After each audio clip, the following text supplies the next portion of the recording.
The detective didn't believe in ghost stories, but something about the reports surrounding Line 7 didn't sit right. For months, commuters had been filing strange complaints. Trains arriving off schedule, stations that didn't match their maps, and passengers who swore they boarded at one stop but ended up miles away with no memory of the ride.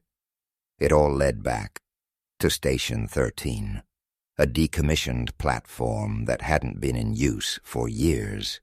The case landed on the detective's desk after a journalist went missing while investigating the transit system.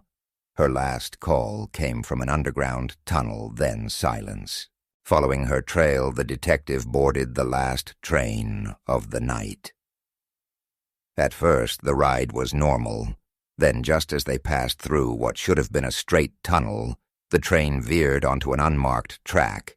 No announcement, no lights, just darkness outside the windows. The conductor denied anything was wrong, but the detective's phone told a different story. Checking GPS, they saw something impossible. The train was moving beneath a part of the city where no subway lines existed. Minutes later, it arrived at a station not on any map. The platform was old rusted metal signs, crumbling tile walls, and faded advertisements for companies that hadn't existed in decades. And yet people were waiting. At first they looked like normal commuters. Then the detective noticed they weren't moving. Some wore outdated clothing, others clutched briefcases and purses coated in dust. Their eyes were vacant, locked on the train as if expecting something.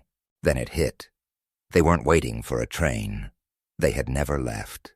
Before the detective could react, the doors slammed shut. The train moved again. And then, just as suddenly, it was back. The GPS worked. The city returned.